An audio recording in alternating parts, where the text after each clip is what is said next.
Seconder. Oh, sorry, Councillor Addis, you nominating? Thank you, Mr. Wee. I'd like to nominate Councillor Park, who was our immediate past chair. Thank you, Councillor Addis. And seconded, Councillor Watson. That I motion. second that motion. Thank you, Councillor Watson. Councillor Park? Yes, that's fine. I accept.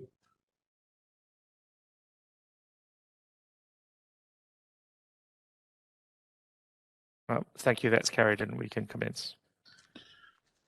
Welcome everyone to tonight's meeting of the Urban Planning Delegated Committee. My name is Councillor Jim Park and I'm the temporary chair of the committee tonight.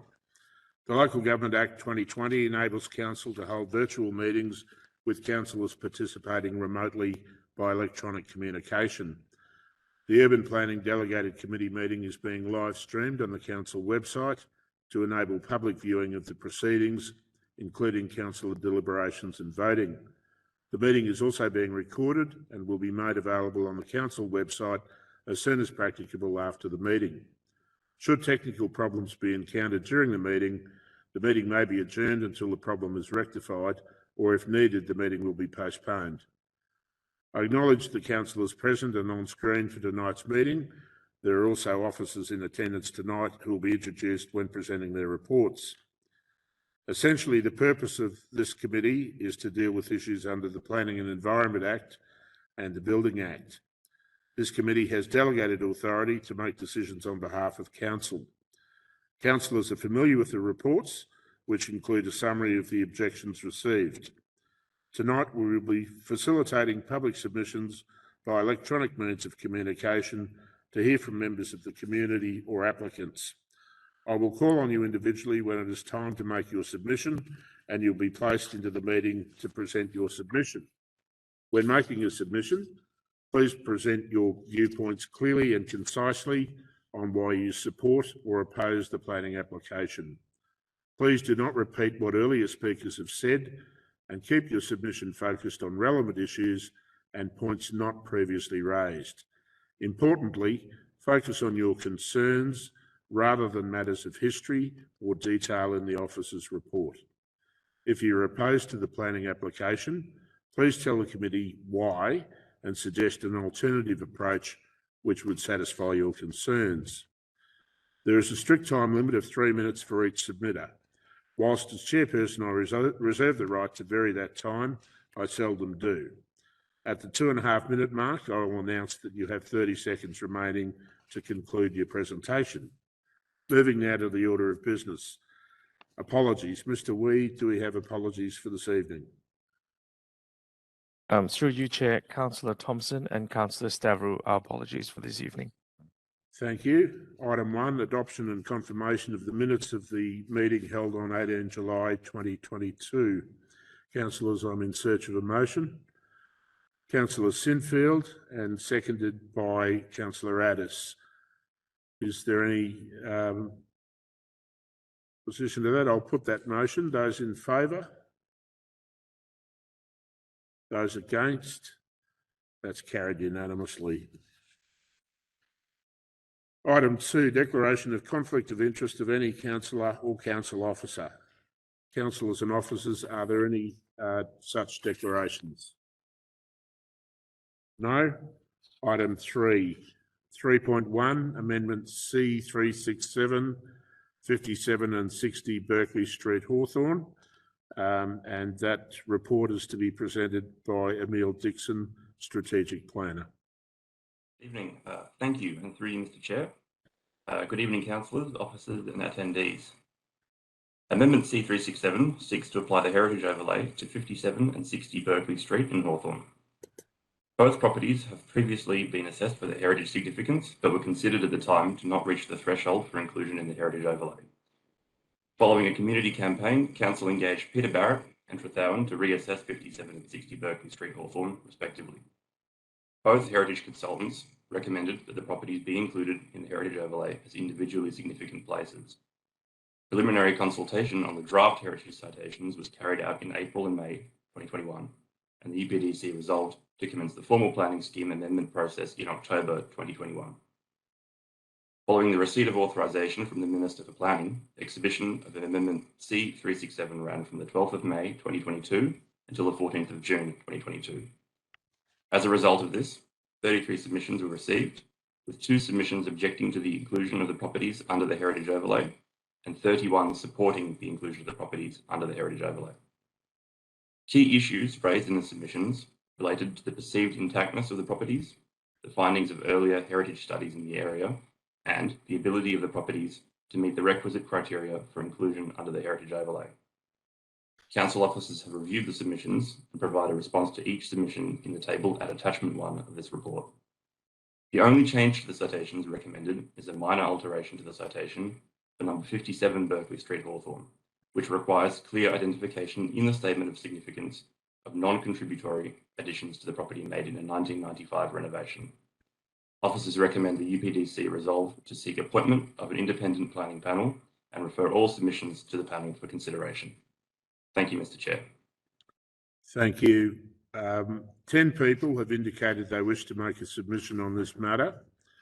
Once I have announced your name, a member of the governance team will enable access to the meeting, so you may make your submission. If a submitter is not present when their name is called, or a submitter experiences a technical issue, we will move on to the next speaker. Once all speakers have made their submission, we will again attempt to hear from any speaker who experienced technical issues. Again, I remind submitters there is a strict time limit of 3 minutes.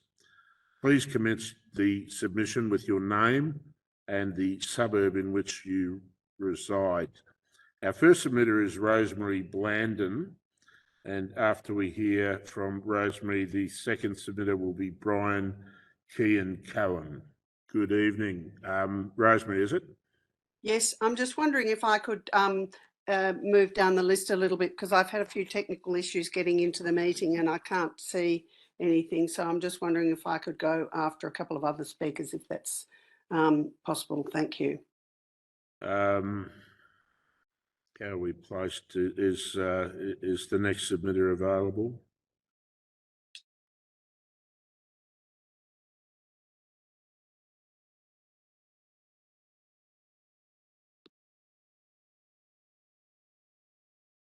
Okay.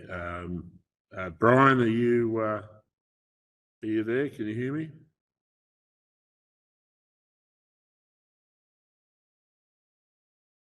Need to unmute.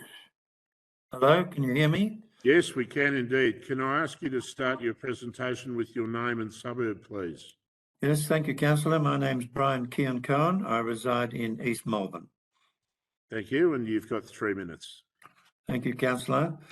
I strongly support the heritage overlay so that this property can continue in existence on Hawthorn Hill.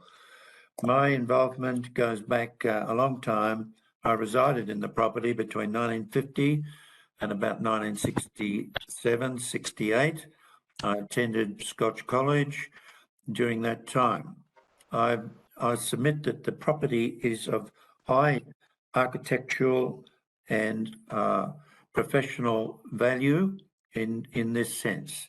Architecturally, it is an intact example of the period around the 1900s. It was the first property on that side of Glenferrie Hill.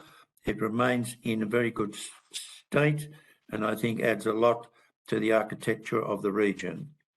Secondly, it has a cultural significance which is attached to, firstly, Scotch College. Every year we would conduct a variety of events in the house connected with the school. One was the award of the H.I. Cohen Trophy, awarded by my grandfather. That was awarded to the best all-rounder in the first 11. We would have visiting Australian cricketers such as Bob Cowper attend to make a speech. Therefore, the house is known amongst a wide range of cricket sporting people. Secondly, my father was president of the Australian Orthopaedic Association, honorary member of New Zealand, American and United Kingdom Orthopaedic Associations. When orthopaedic national and international conferences were held in Melbourne, those surgeons and their wives would attend for functions, for events, for various activities. Therefore, the house is known to a wide range of that medical fraternity, and it made a major contribution to those events during the time. My concern is if that house is demolished, it will greatly diminish the architectural properties of the neighbourhood, and with a resulting impact on local residents. I support the two heritage consultants who 30 have seconds. its value. That's my submissions. Thank you, Mr. Councillor. Thank you. I'll just check if there's any questions. It doesn't appear to be, so thank you for your submission. And our next presenter is Laura Kenny. Laura, can you hear me? Final check, Laura, can you hear me? Sorry, can you hear me? We can now, yes. If you could just start your presentation with your name and suburb, please. Sorry, it should be Alex Gelber, so he'll be presenting the submission rather than me. All right, well, that wasn't our information, but all right, so could you just announce your name again, please? So my name's Laura Kenny, but Alex Gelber from our office should be presenting our submission. I'm not sure what office that is, so... Sorry, it's HWL Ebsworth Lawyers. All right, well, one might expect that a law firm might be a little bit better organised than this. So is Alex there or not? If he's not, I'm not going to waste any more time. We'll move on and we'll deal with it at the end. He should be here. All right, should be probably... All right, Alex Gelber, can you pull him up? Him, her. And perhaps we can take Ms. Kenny out. Apologies. Sorry about that. That's fine. Good evening, Councillor Park. Can you hear me? I can, thank you. Could you start with your name and firm, and you have 3 minutes? Thank you very much. I apologise. We seem to have lost you again. I can see you, but I can't hear you. Councillor Park, can you hear me? I can now. All right, so let's Sorry. start again.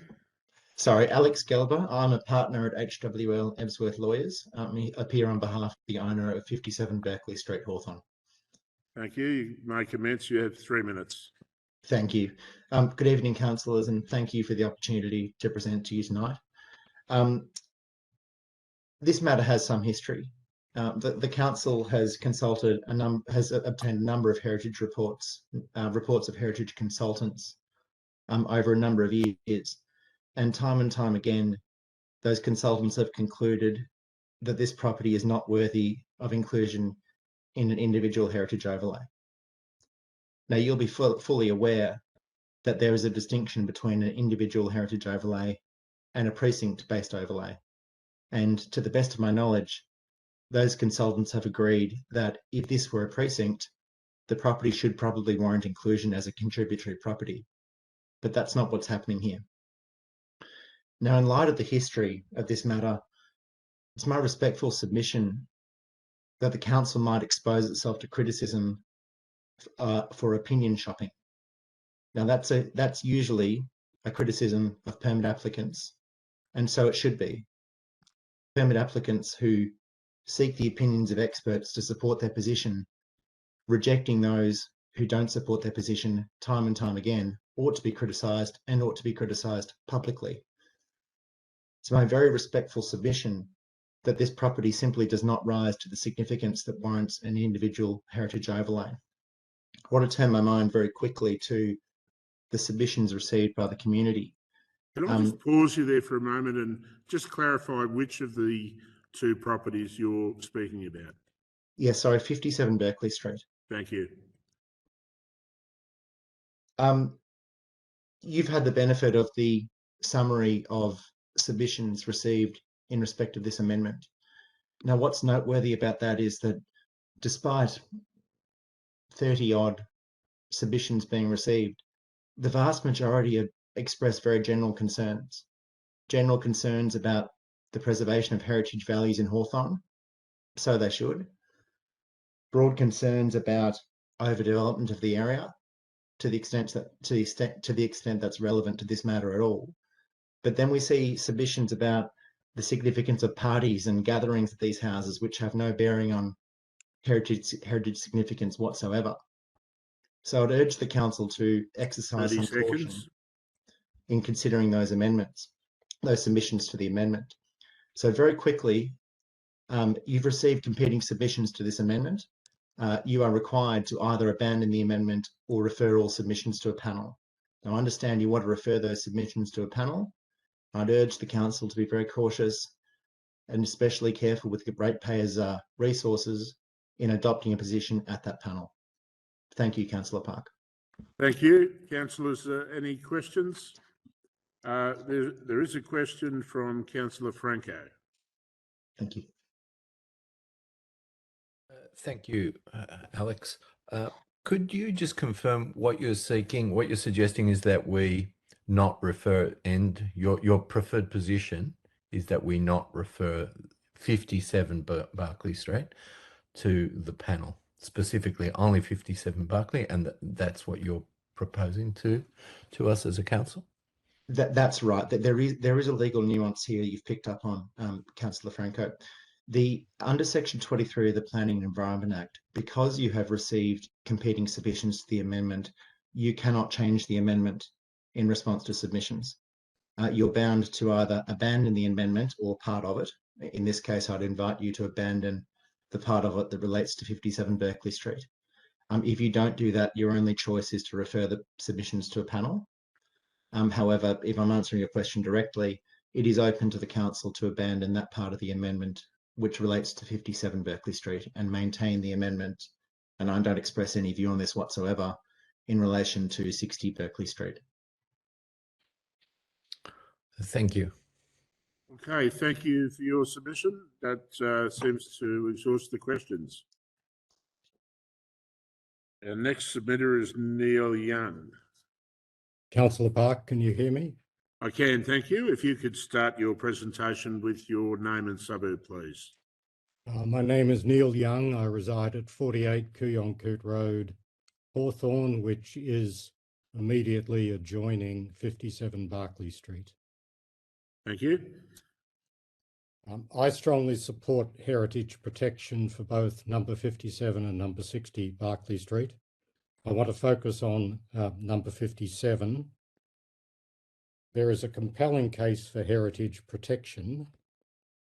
The Barrett report considers and assesses for the first time the particular heritage features of that property. It does so with a level of care and detail that has never previously been applied to any assessment. The earlier reports that Mr. Gelber referred to did not even recognise the features of the property or deal with the property in any particular detail. Secondly, the heritage amendments have overwhelming community support. The only opposition in the case of both properties comes from self-interested property owners. In the case of number 57, the objecting owner acquired the property on 16 September 2021, when this heritage investigation was well advanced and after the Barrett report had been commissioned. And roughly 2 weeks later, this same committee adopted the view that both 57 and 60 Berkeley Street warranted heritage protection. Nothing has changed since then, and no evidence has been adduced to suggest that that's not the appropriate conclusion. Now, number 57 has unique heritage features which are not replicated in any other property in South Hawthorn. That's pointed out by Barrett. It includes the return veranda, the bay windows, the lead lighting, the construction of the roof, the chimneys, and so on. QC. It also has a very large garden, which is intact from the original status of the property. And that is an important contributor to its heritage value. Now, Mr. Gelber suggested that time and time again, this property, number 57, had not achieved individually significant status. That is wrong. The 1993 study recommended 57 Berkeley Street as worthy of individual heritage protection. See page 98 and page 3 of that report. 30 seconds. The later two reports didn't even consider the property in any detail, and Lovell Chen relied upon the view that any addition at all excluded the property from protection. In this case, the addition is barely visible from the street. It doesn't affect the heritage significance of the property. The main part of the property is completely intact and unaffected by that extension, which is inconspicuous anyway because it's in the same architectural style. Now, Thank you, Mr. Young. That exhausts your time. Thank you, I'll just check if there's any questions. There is one from Councillor Franco. Yes. Thank you, Neil. Look, just after you spoke, while you spoke, you mentioned that the property was sold in September 21. I just did a quick search and it says online that it was sold in March 2020. Well, I've got the certificate of title in front of me that says 2021. Okay. That's okay. I just thought I'd mention that. I mean, you can obviously check that, Councillor Franco. But it was sold on the date you mentioned, but then resold in the course of the heritage investigation last year. Okay. That makes sense. Thank you. Are there any further questions? No, thank you for your submission. Thank you. That takes us to our next submitter, who is Mark Kerr.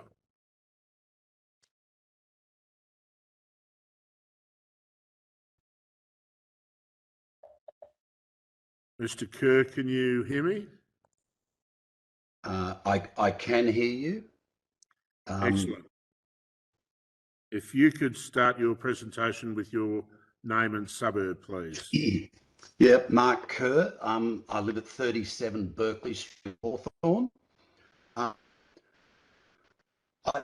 appear this time, and I'd just like to iterate that the property is an outstanding example of heritage protection that should be kept in our community. And I'd just like to touch on the garden at 57 Berkeley Street. It's a very significant principal tree garden, what I would describe as a cracker of a tree. It's very tall. It's about 100 years old. It's a significant community asset, and the tree should be protected at all costs. I was down there this morning at 6 a.m. and I was looking at tree and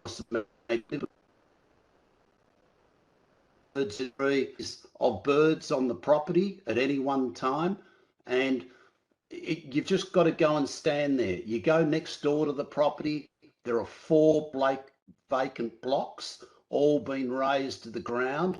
There's not one tree or living thing on the 4 blocks of land that surround this house on the high side. Absolute disgrace. They've been razed to the ground. Nothing. So it does not represent, it should not be touched. And the other thing I'd like to say is 2,000 people signed the submission for this house. I mean, do you want some support? I mean, 2,000 people have bothered to put their name to a piece of paper to say that this place has historical significance. I'm not an expert on architecture. It's 100 years old. It's a fabulous looking house. I'm standing here saying that I understand the architectural significance, but it looks in the order of Scotch College Chapel, the design of Scotch College, and principal houses on Kooyonkoot. It should be kept. Just moving around a bit, and this is just significance for you, but Vance Joy, I don't know if you've heard of that famous musician. He was the gardener at this house for 10 years. Like, it needed a couple of gardeners to look after it. He looked after the garden. I've spoken to him recently. He thinks it's a lovely property. It's part of our community.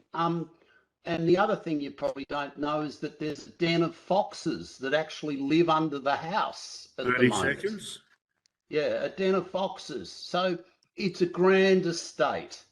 And I've just watched as this council has let countless principal houses being destroyed and decimated on the Berkeley Street Hill. And if you let this happen, I think it'll be a joke after 2,000 residences have supported its inclusion. Okay, thank you for your submission. That exhausts your time. I'll just see if there's any questions. There are none, so thank you for your submission. Our next submitter is Isla Wilson.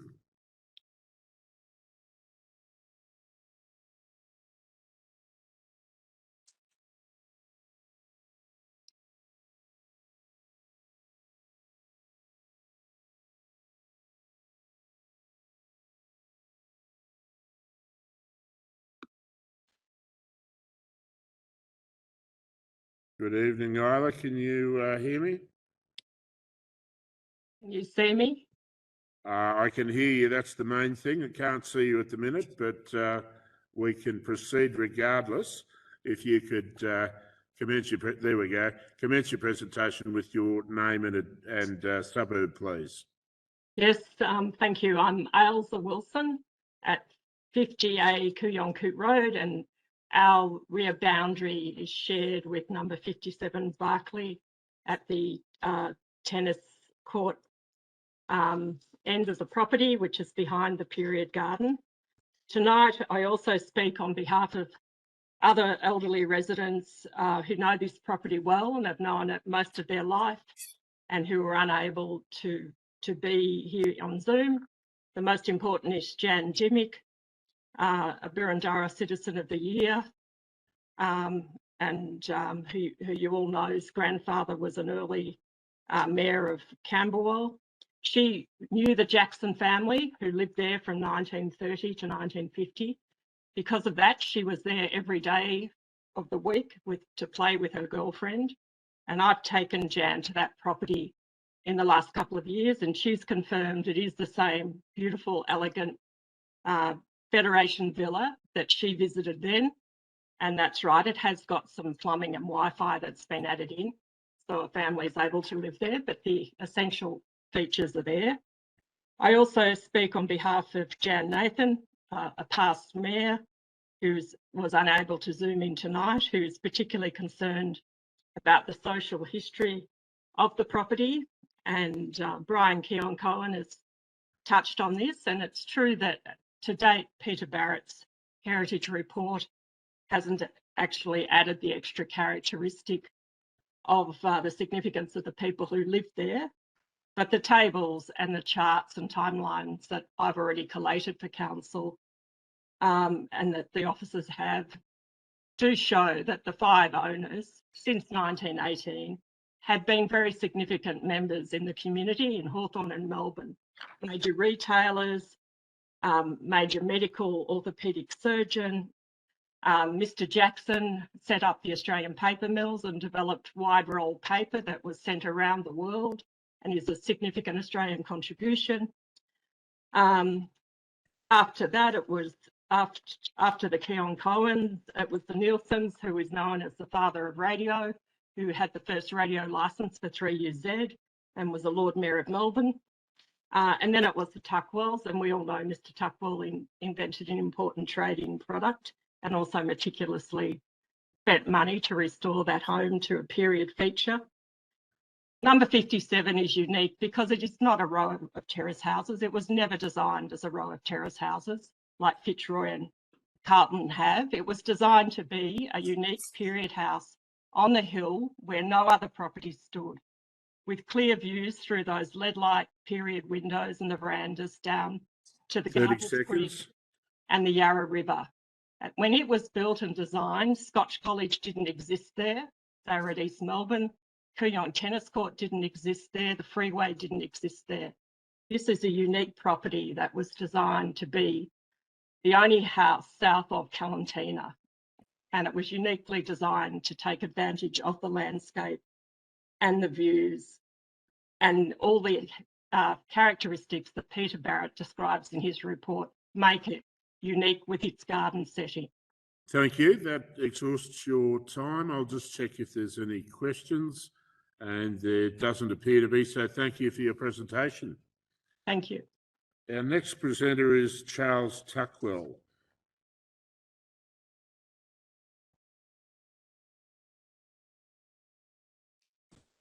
Thank you, Councillor. Can you hear me?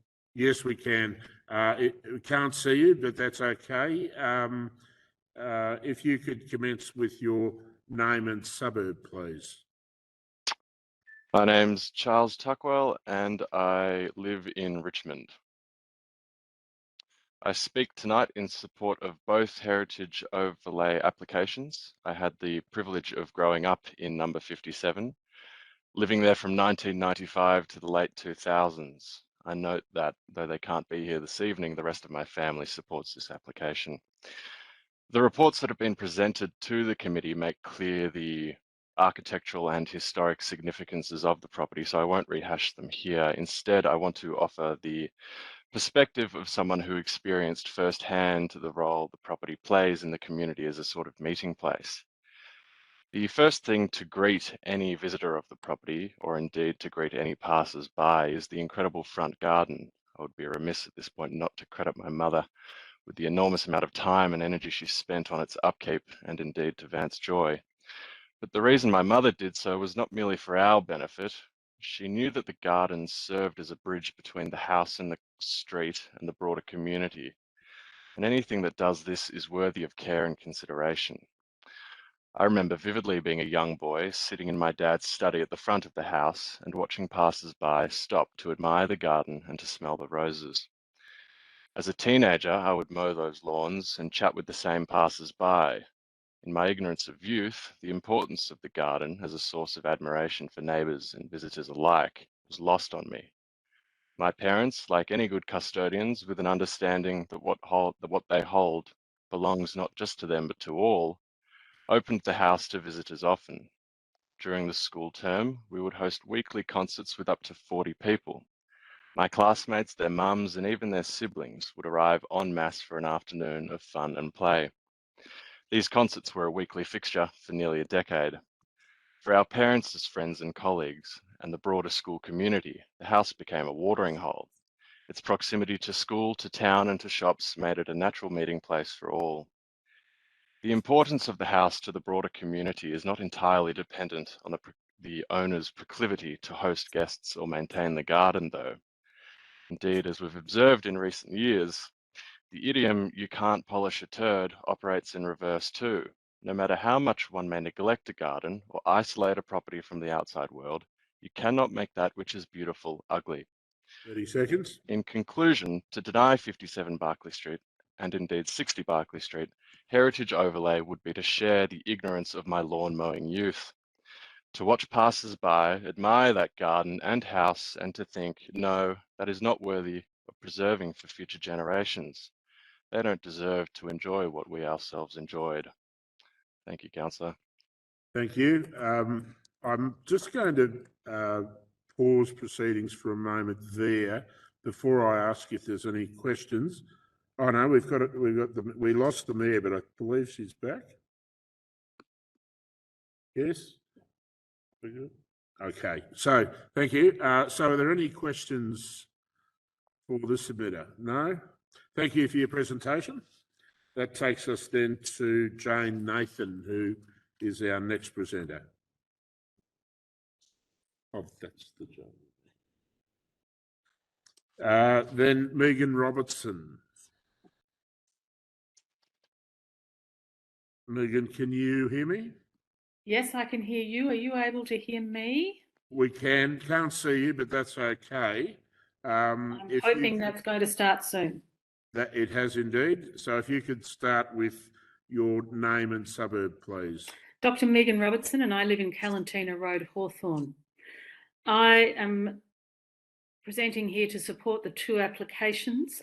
I also have been lucky enough to live at this property for 5 years, from 2010 to 2015. I would note that this house has the wonderful historical features of the Federation Villa. It's had a very sympathetic renovation, which has maintained the major rooms intact and the stained glass and other features. The extensions which have been done to make the house livable in modern times have utilised the original features, including the bay window on the far right-hand side at the back of the house.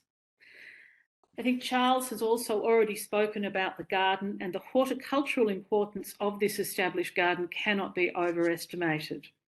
It shows the unique original aspect of the history of what Hawthorne was when it was initially developed, and the importance of this in maintaining this going forward is critical. As Charles also mentioned, during my 5 years there, the property has been extensively used by the community, where there be various school projects, school groups, colleges, and other community groups who've come in and utilised the facility for various different functions and to run events. Having been lucky to live there for 5 years, I've sat on the front veranda there and watched the neighbours pass and comment, watching the change of the seasons, commenting on what's been growing, what's flowering and whatever. It is a point of acknowledgement and a point of gratitude and of the neighbours who all walk past when they stop and they comment on the beautiful garden with established trees, including the very old original oak tree in the front lawn. I very strongly support the heritage applications for 57 Barclay Street. It is a unique property, and one that is it's unique because not only of when it was built and how it was built, is the only house south of Calantina Road, but also because many other similar or comparable potentially properties are no longer in existence. So it's very important that we maintain this 30 seconds. this unique history that we have at 57 Barclay Street. Thank you. Thank you. I'll just see if there are any questions. There don't appear to be, so thank you for your submission. And I'll now return to Mr. Neil Young, who is making a presentation on behalf of Sandra Williams. Thank you, Councillor Park. Can you hear me now? We can, yes, thank you. I'll be quite brief. On behalf of Ms. Williams, the point I'd like to make is that the garden is not simply a wonderful botanical space contributing to the community. It is an integral part of the heritage features of the property. The layout of this property and that beautiful garden always went together as integral to the original heritage concept of the property, looking down over Gardeners Creek. It was part of a movement in Hawthorne at that time to develop wonderful gardens. The combination of the two is therefore very special from a heritage perspective. There is no other property in Hawthorne that has that combination of a Federation Villa combined with a beautiful garden, all of which has been maintained intact. It is completely worth preserving. Indeed, if it's not preserved, it's a catastrophe for the local community and really an assault on the values that should be enshrined in our planning system. That's all I want to add, Councillor. Thank you. Again, I'll just check if there's any questions arising. It doesn't appear so. Thank you for your presentation. That takes us then to our final submitter, Rosemary Blandon. Hello. Hello, can you hear me? Yes, we can. And if you could just start with your name and suburb, please. Yes, thank you. I'm Rosemary Blandon and I live in Hawthorne. I I think the submitters have all covered most of the points, but I would just like to say that I fully support the inclusion of 57 and 60 Barclay Street as individually significant properties within the heritage overlay, along with the other 2,000 community members who signed the petition. The community is speaking loud and clear here, and as they have done on many of these heritage overlay applications. 31 submitters supported it. They took the time and the energy to make a submission, and I think their voice should be heard. The important criterion that are in the heritage reports of criterion D and E for 57 Barclay Street. I think it's important to recognise that the principal characteristics of a class of cultural or natural places or environments for 57 and criterion A important in exhibiting particular aesthetic characteristics. I think it's a complete, any bystander walking past that property would think that that property was protected with the garden and the house together, as is the arts and crafts style. Number 60 Barclay Street is designed by a very important architect, Albion Walkley, with again a stunning architecture and garden with criteria A and E as part of the heritage overlay recommendation. Importance to the causal pattern of the city of Borrendara, criterion A.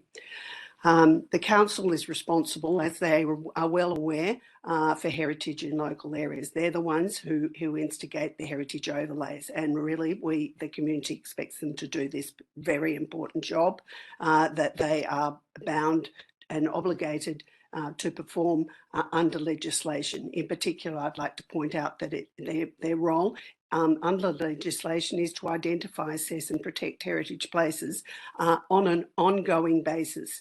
So to say that previous heritage studies aren't relevant is not really pertinent here, because 30 seconds. The amount of heritage properties that have been lost in this area is absolutely staggering, along with the gardens and the trees. And there are so many properties just within this area of Kooyonkoot Road, Illawarra, that are empty blocks of land covered in weeds. This is not amenity, and the council really need to pick up their act in this regard. So again, I fully support 57 and 60 Barclay Streets as individually significant, and really that should be part of a wider precinct.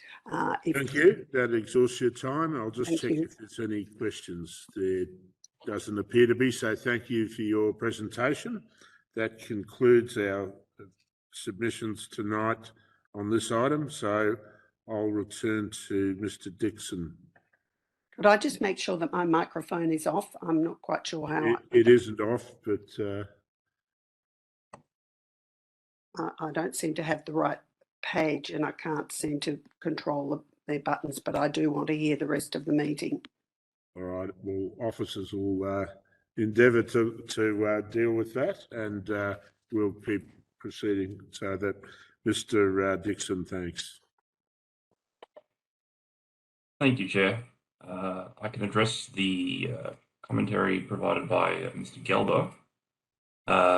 So in response, we would advise, with regards to 57 Berkeley Street, the citation produced from a detailed review by Peter Barrett clearly recommends inclusion of 57 Berkeley Street in the HO, or the heritage overlay, and that's the advice we're acting on at this point.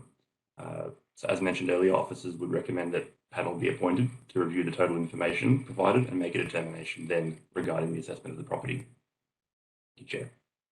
Thank you. Councillors, are there any questions of officers? Councillor Hollingsworth. Thank you, Mr. Chair. Mr. Dixon, I just wanted to ask the degree of protection a significant heritage overlay would give the formal garden. Are you able to elaborate on that, if it was deemed supported by council and supported by the panel? Thank you.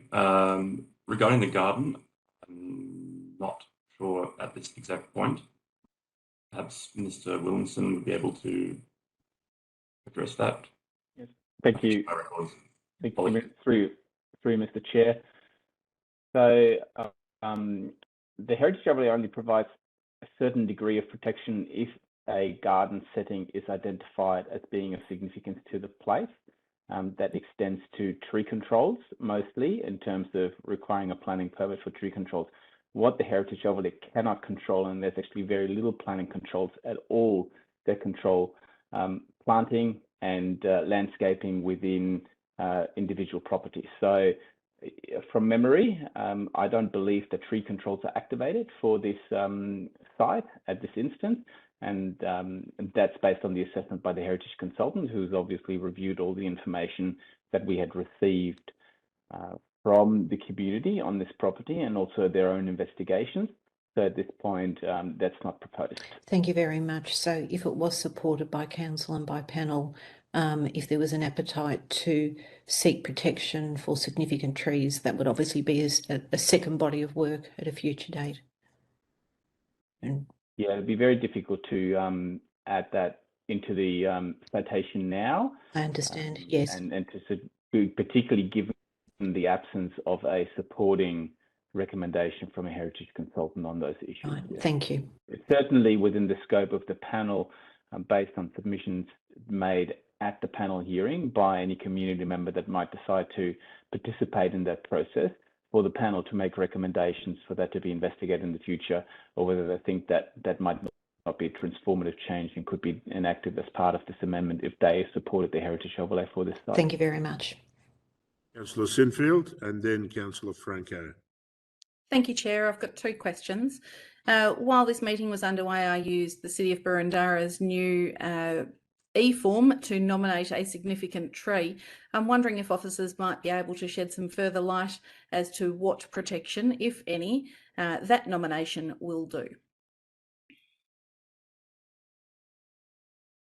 I have to admit that I am not involved in the nomination and assessment of trees under the Tree Protection Local Law and the Significant Tree Register. So I might, Scott, did you want to say something about that? Thanks, Christian, and through yourself, Chair. Yeah, happy to talk to that a little bit. And there is the ability to lodge a nomination on the council website for significant trees, and they will then undergo an investigation and review by council's arborists to establish whether that it meets the criteria to be added as a significant tree. And a feature that's also been added to the council website is actually an ability to look at and access information on all significant trees that are currently registered on council significant tree register. So that's actually a new feature of the council website, and has been quite intently reviewed and looked at by a number of people in the community over the last couple of weeks since that's been made available. We seem to be branching out somewhat, pun intended, so perhaps we can focus more on the matter at hand. But another question, Councillor Sinfield? I do. I'm just wondering if officers might be able to enlighten me as to why 57 and 60 Barclay Street have been amalgamated into one report and one submission here. Is there anything that I'm not seeing in the report as to why they're joined, or is it just for administrative ease? It's mainly because of administrative ease. We can have the two projects, the two places considered in one panel, and don't have to bear the burden of running two statutory processes for this. It's common to have properties bundled together in amendments, as we all know from heritage studies, and so it doesn't have any kind of detrimental impact on anything. Council at any point decides not to proceed with either of them. There are administrative processes that we can run in terms of resolutions to potentially split something out if the recommendation of the panel is that way, but it's clearly only for administrative purposes, no other reason. Thank you. Nothing further. Thank you. Councillor Franco and then Councillor Bigger. Thank you. I refer to the presentation, I hope I've got his name correct, Alex Gelber, in relation to 57 Barclay Street, and the issue of potentially being able to amend or not amend, or having to either proceed with the proposal as is or abandon. And in relation to that, I draw your attention to page 10 of the report. And on page 10 as printed, page 10, the 1, 2, 3, 4, fifth paragraph down, in which the report states, officers note that the heritage citation contains conservation guidelines section which specifically identifies that the 1995 re-edition is non-contributory. It is recommended that this statement be included in the statement of significance under what is significant to respond to the submitter's concern. This change is reflected in the heritage citation and statement of significance in the attachments. Can you just elaborate on how we can incorporate that vis-a-vis the comments about being able to, or having to accept in whole the proposal or abandon? Yep. Thank you. And through you, Mr. Chair. So what we're proposing to do is not a change to the amendment. We're getting very technical here. Obviously, a submission by a lawyer always ends up being quite technical. So what we're proposing to do is change the supporting information and the statement of significance, which, if the amendment eventually goes through, will be part of the plenary scheme. But what we're adopting is a position to present and argue at the panel hearing. We're not changing the amendment. The amendment remains the way that it was exhibited and the way that comments were received on, and the panel will consider that amendment, and the changes that are presented in the citation and in the statement of significance will be the position that council will argue at the panel. We want to make this change to the amendment in response to the submission and the feedback that we've received. The panel will consider the position that council puts forward just as much as they will consider the positions and arguments being brought forward by other parties at the panel, be they opposing or supporting the amendment. That's the issue. We're not changing the amendment at this point in time. And Mr. Gelber was quite right. The Act says specifically what you can do. That's either abandon the amendment, make the changes requested, abandon part of the amendment, or refer submissions to a panel. And he's correct in that. But we're not actually changing the amendment at this point in time. We're just adopting a position to argue at the panel. Thank you for that explanation. A couple questions more, Chair, if I may. Could you advise if there are any existing permit applications on number 57 and number 60? And if so, their current status given the process, and assuming this recommendation, the officer's recommendation, is adopted? We don't believe that there are any, we're not aware of any planning permits that are currently with council for either of those properties. And my final question, the timing of the panel, how far out might that be? And is there anything we can do to ensure a decision is made in a timely, or a recommendation is made in a timely fashion? So we've preset panel dates, which is an administrative process that we do prior to exhibiting an amendment. And I believe that we've got a panel hearing scheduled for sometime in September at this point in time. So there'll be a directions hearing first. That'll probably be in late August and early September, around that period. And that will confirm the actual hearing date. We're probably going to be looking at late September for the hearing. There are timeframes associated with the panel providing the report to council within the specified timeframe, and that depends on the number of panel members that consider the matter, and that ranges from, I believe, 4 weeks to 8 weeks, whether it's 1, 2, or 3 panel members.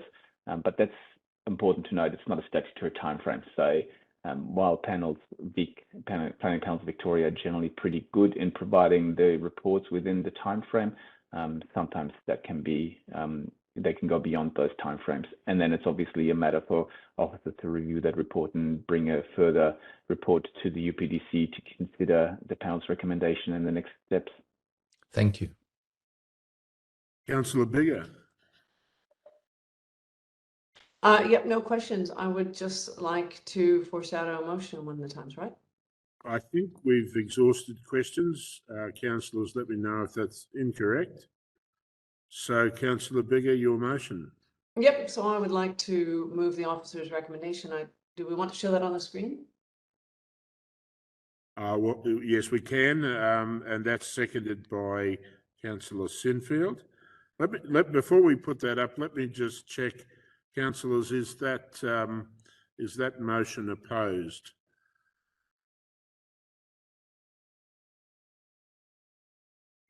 Can't see any hands there, so okay, so we'll put that back up, and Councillor Bigger, if you'd like to speak to your motion. Yeah, it's a pleasure to speak to this motion. Actually, I'll speak briefly to it because it's not the first time we've discussed this. But firstly, I do want to thank the officers for their hard work and their professionalism with this report. For me, and I think for many people in our community, homes such as the two we're talking about tonight, 57 and 60 Berkeley Street, they represent our rich history and our culture. They represent the architectural beauty of Hawthorne, certainly. And very much the built environment. It's an important element of our sense of place, of belonging, of roots, of connection. And I think all of us as councillors can probably say that we're hearing residents who are begging us to preserve this. As we all know, the journey, particularly for 57, has been a long one, and it's not finished yet. I want to acknowledge here the many hours of research and emails and submissions and persistence by the local community, those who live nearby, whose families have lived there, have lived in it themselves, those who walk their dogs, enjoy the garden and the history and heritage of homes like these homes. As the officers have noted in their report, there have been differing views about these grand homes in the past. We heard from a lawyer tonight that these homes, particularly 57, has had enough tries, that we should let it go, that we should not protect it, that the community only cares generally about heritage and not specifically about these houses. As the ward councillor, that is not what I've heard over the last 2 years. What I've heard relates specifically to the preservation of these homes that we're talking about tonight. So I believe we should move forward. We should only move forward with this amendment if we have expert advice supporting it. And our officers are telling us in this report that we have that advice. In fact, as noted by Neil Young tonight, it may have taken a couple of attempts before we received the most in-depth and the most accurate view of these houses. But now that we have that evidence, we don't say, oh, we didn't see that evidence last time, so we'll ignore it now. The evidence is here, and I believe we should just let it stand on its own merits through the process. We should just let the evidence speak. The planning scheme amendment process, which would include the appointment of an independent panel, it's the best and the most appropriate way to test the recommendation about including these properties in the heritage overlay. So our community expects us to preserve some of the most important markers of history, homes that connect us to our past and highlight our architectural heritage. I believe these two homes do that. I'm happy to move the officer's recommendation, and I would encourage my fellow councillors to support me. Thank you. Thank you. And that motion wasn't opposed, so I will put the motion now. Those in favour? Those against? That motion is carried unanimously. That takes us now to item 3.2, Amendment C368, 32 Corby Street, Balwyn North, and that report will be presented by Michaela Carter, Senior Strategic Planner. Thank you. Thank you, Mr. Chair. Are you able to hear me clearly? Yes, indeed. Thank you.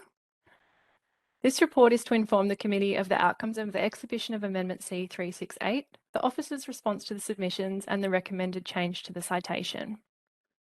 The amendment proposes to include 32 Corby Street, Balwyn North in the Heritage Overlay on a permanent basis. Exhibition of the amendment was carried out between 5th of May 2022 and the 6th of June 2022. A total of 9 submissions were received. Of these, 5 were in support of the proposed permanent heritage overlay and 4 were opposed.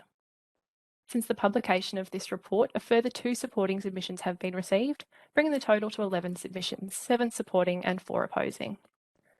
The key concerns raised in opposing submissions were issues with the existing building, including livability and the structural condition, limitations on the future redevelopment of the site, negative personal impacts, including financial and emotional costs, disagreement with the assessment against criterion E, arguing that the house is unremarkable and not of aesthetic significance, and disagreement with the assessment against criterion H, arguing that the dwelling is not representative of architect Alistair Knox's style and disputing the importance of Knox to the municipality. Officers have reviewed all submissions received and have provided a response in attachment 1 based on advice from Council's heritage consultant. Only minor changes to the heritage citation are recommended in response to the submissions received, following the discovery of plans of outbuildings from 1963 and 1964. And those changes proposed to the citation by Council's heritage consultant are highlighted in yellow at attachment 2. Officers note that a planning application has been submitted to Council seeking full demolition of the existing dwelling on the site and the construction of a new dwelling. This application is currently being assessed by Council's statutory planning team and has now commenced public notification since the publication of this report. Officers also note that 2 late supporting submissions have been received from the Alistair Knox Foundation and the Robin Boyd Foundation. Both foundations consider the house an important example of Knox's work. Officers have also received further information to supplement the opposing submissions from the owners of the property, including an extended report from Trethowan Architecture disputing the significance of the heritage place. They have also provided letters from neighbouring property owners supporting the demolition of the house.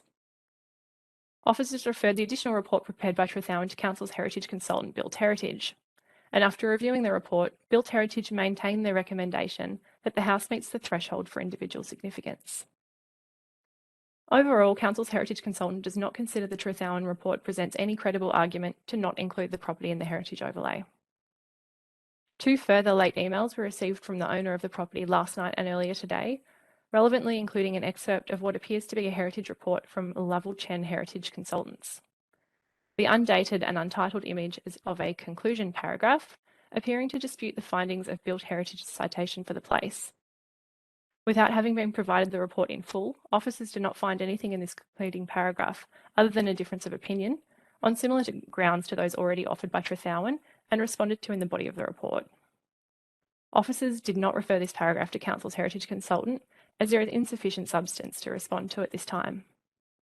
Further, the appropriate forum to test these differing professional opinions is at an independent planning panel hearing.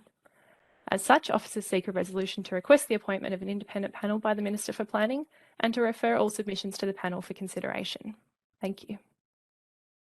Thank you. We have 3 people submitting tonight on this item. The first submitter is Sanjeev Vij. Is Sanjeev online? Yes, Councillor, I am here. Thank you. If you could commence your 3-minute presentation with your name and suburb, please. Thank you, Councillor.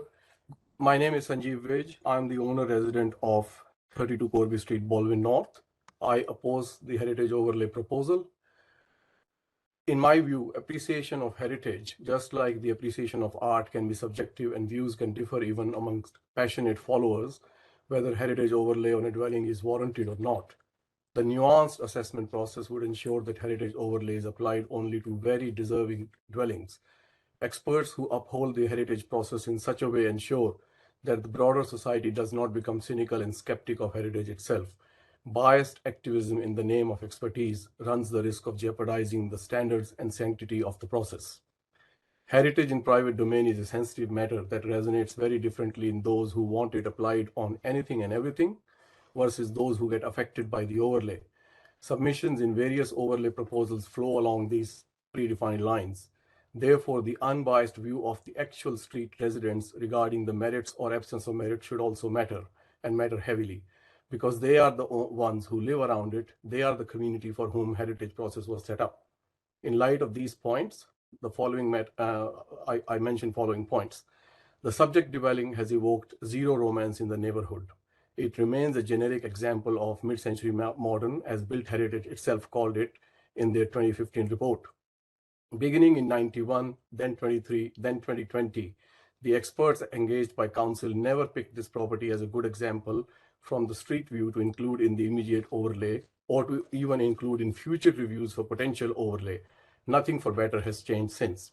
In late 2020, this property was accidentally picked up for assessment as an afterthought, of an afterthought, of an afterthought from the bottom of the barrel when some other properties originally picked for review were already being demolished. The council also has a heritage report by context, which differs widely with the council's Built Heritage report on facts and interpretation, even to the style of the house. The council report of Built Heritage in 2015, 2021 May, and 2021 July contradict themselves and have serious errors. Alistair Knox family website has recently put up photos from the staging of the house at the time of recent sale after being contacted by some pressure groups. Staged glossy photos do not tell the real story. The designer himself, Mr. Alistair Knox, whilst he was alive, never mentioned this house, despite the fact that during his bankruptcy in 1962, he built only 3 houses. He extensively mentions the others in his own writings. He never wrote anything about this house. The original owner also ran away after 5 years. The house underwent a distress sale. It's not worked for anyone since. There is no glory here. 3 reputable firms, Raworth, Rathoven, and now Lowell Chen, have concluded independently of each other and after meticulous assessment that heritage overlay is not warranted. Please let us have our life back. Please do not incarcerate us in this anomalous house as per the council's that exhausts your time. Thank you.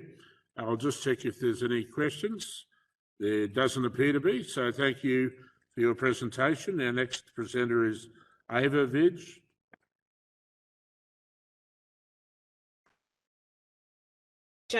Councillor Jane Vidge will present on behalf of Ava, please.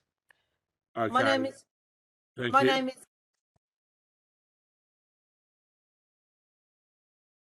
I'm at 32 Corby Street. My father was Jim Hannon. He was a mid-century master builder. He was a Rotary president. Dad was a World War II commando serviceman.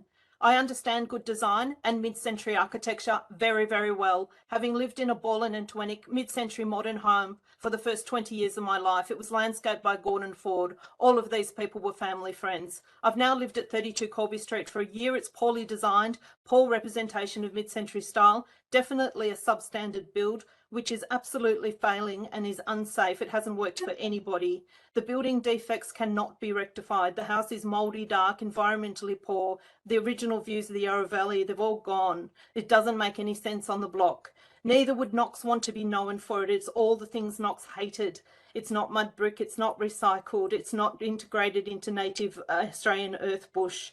It makes residents stand out from the street. Having read your bios, we understand that you all have a heritage stance, so respect, please, that the fact that heritage is a statutory process, there are standards. Please do not dilute heritage so as to make it meaningless. The 3 biggest architectural historical firms, Lovell, Chen, Trethow and Raworth, have all found by a very, very thorough partner level, very in-depth process, and after physically visiting the house, that the heritage overlay on 32 Colby Street, Balwyn North is not warranted.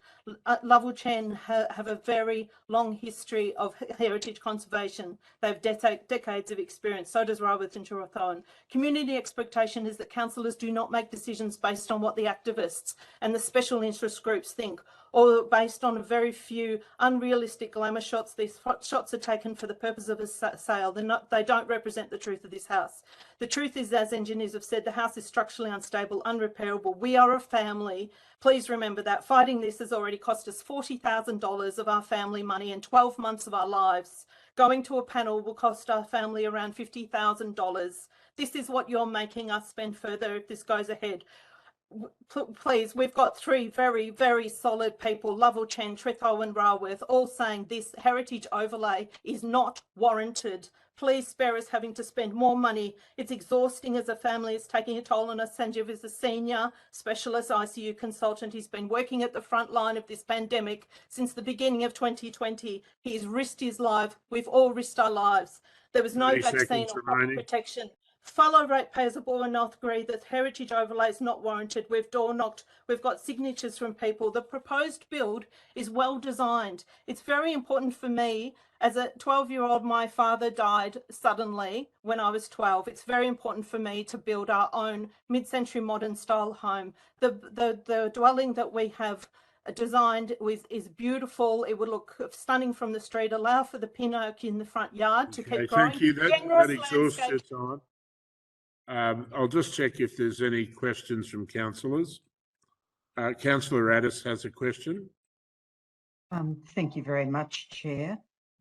I'm puzzling over why you didn't know about this process, because it seems to me that it's been going on for some time, and I just wondered why this appears to be such a surprise to you. Councillor Addis, thank you for the question. We bought this property when what that was available on the council website was a 2015 report. And in relation to Cook House, which has been demolished, Built Heritage categorically said that this house is anomalous, very normal example of mid-century model in the Boroondara city. Therefore, we thought that this is the Built Heritage report. They themselves are saying it is very ordinary, anomalous. It was also wrongly applied the scoring system, and that is open to question and arguments at the panel if it comes to that. But we firmly believe that the scoring system was wrongly applied. Further, we rang the council and we wanted to have the context report and May 2021 report that were available with the council officers at the time. They refused to provide those to us. We only got them after we moved in by the seller's advocate. So we were completely in dark, and this process has been quite underhand. Thank you. Thanks, Chair. Thank you. It doesn't appear as though there are any further questions, so thank you for your presentation. And as I understand it, that now exhausts our submissions. So I'll return to Michaela Carter to wrap up. Thank you, and through you, Mr. Chair, I'd just like to thank the submitters for taking the time to provide their written feedback and also to present tonight. Many of the matters raised in tonight's presentations have already been addressed in detail in the body of the officer's report and also at attachment 1 in the response table. So I'll simply reiterate our position that the most appropriate forum to finalise the positions of the experts is through the independent planning panel, and as such, that's officer's recommendation this evening. Thank you. Thank you. Councillors, just for a second, sorry, your time has expired. So we requested the council to share some photos. No, I'm afraid the time has expired.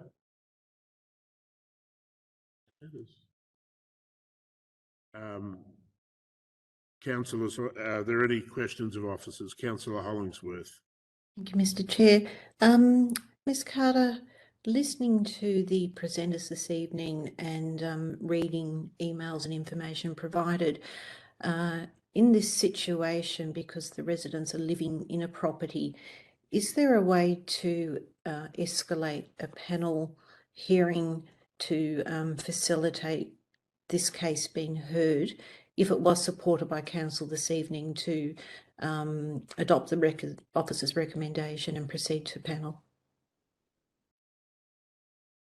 Certainly, we can ask the question. I believe we've already got the timeframes as tight as possible. So if we get a resolution this evening, we'll be putting in our request tomorrow to the panel to confirm the preset panel dates. So the directions hearing has been preset for, I believe, the week of 22nd of August, which is already only a few weeks away. So for everybody to engage lawyers and get all the experts lined up, in my opinion, that's probably about as soon as we're able to get a directions hearing. And then I believe the main hearing is set for towards the end of September, which again, panels generally have a 3 or 4 week lead in time. So that's a pretty standard time frame. Yep, that's fine. Thank you. Yeah, thanks. Councillors, yes, Councillor Hollingsworth. Sorry, Chair, just a quick follow-up.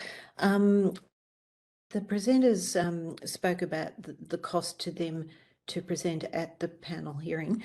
I just wanted to clarify, it's not crucial they engage their own legal representation I know it's a choice they could make, but it's not crucial. Is that correct? They could represent themselves? It is an option that they can represent themselves. That's right. Thank you. Councillor Addis.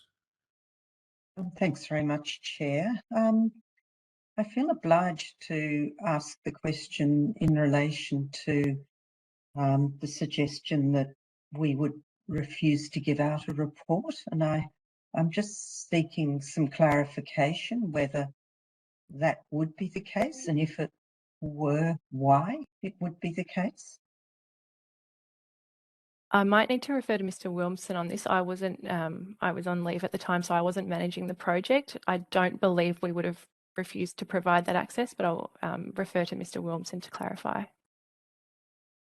Thank you, Carter. Through you, Mr. Chair. I don't believe that that's the case. It's a public document that is FOIable anyway, so the approach is that any information that would be available through FOI request anyway, we make available, particularly with these scenarios where it affects individual people's properties.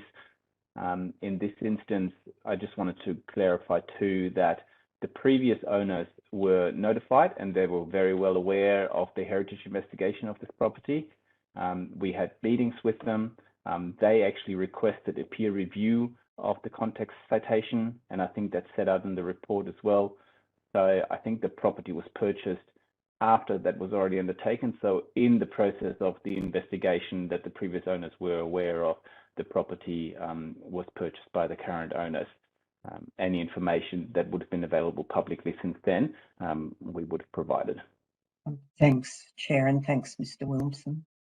Thank you. Councillor Bigger, I think you had a question.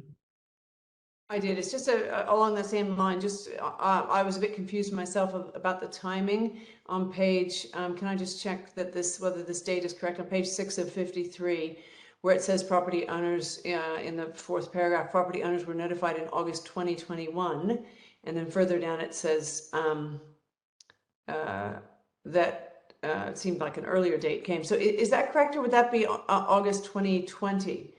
Because yes, because then in May, sorry, where is it then? It looked like prior to that was the application to demolish.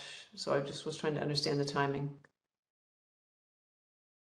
Thank you for the question, and through you, Chair. I believe the notification is when the property was put on Council's internal GIS layer to be flagged for any potential demolition, but it looks like the dates are correct to me. Again, apologies, I wasn't managing the project at the time. Mr. Wilmson might be more familiar with the dates. But that's my understanding of It's what just those dates that refer to. I guess I'm trying to clarify that the fact that it says this, I found the other paragraph, so it says they were notified in August 2021, but the next paragraph says that they put out the report and consent application for full demolition prior to that. So in April 2021, is that correct? I believe it was the previous owners that put in the earlier report Yep. and consent application. I see. Yeah, if I may interject here, and apologies, this also predates my involvement in detail in this project, so there's a bit of history of different officers dealing with them. So I'm just having a look at the report, and can you just show me which reference did you say to May 2021? Sorry, so it was page 6 of 53, if you're going by that numbering, or page 76 in the report itself, and it's 76. Okay. Yeah, sorry. It just says property owners were notified in August 2021 in the 4th paragraph straight. Then it seems that several months before that was the application for demolition. I just was wanting to check whether that was correct. But maybe what explains it is that it was a previous owner. No. Prior to the property had been identified. I have to. No, that date would be correct because not until the 17th of August 2020 did the UPTC resolve the UPSC at that time still resolved to add those individual properties and commence the stage 3 peer review process. So those dates are correct. So that's not a typo. Thank you. Does that exhaust your questions, Councillor Bigger? It does. Thank you very much. Yes. Councillor Sinfield. Thank you, Chair. If that exhausts questions, then I am happy to move the officer's recommendation. But before doing so, just in the interests of fairness and transparency, I understand that officers may have been provided with some pictures to display for everybody's benefit during this meeting. Can we just check that we haven't missed any component of a submission there? And obviously in your hands, Chair, as to whether you would be willing to display them at this juncture.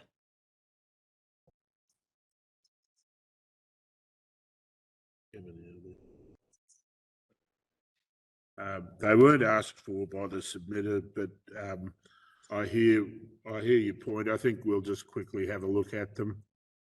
I believe Ms. Carter has something to say too, Chair. It was pre-arranged through the governance team this afternoon. I was under the understanding that they'd be displayed during the submitter's presentation. Thank you.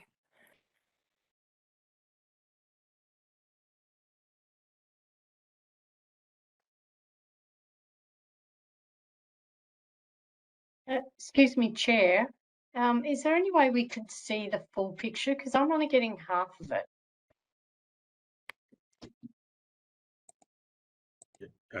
I understand you have to zoom out, Councillor Watson. Zoom. Okay, zoom out. Ah, got it. Thank you. My apologies. Question to the chair. Yes, Councillor Franco. Would it be acceptable to you to have someone explain what we are seeing? No, not at this juncture. I don't think that will add anything. And certainly from what I've seen, there's, you know, they're largely self-explanatory. But I'm not going to reopen to submitters at this point in time. And again, they didn't ask for them, so there was every opportunity given. That's it? Yep. Thank you. We'll take them down.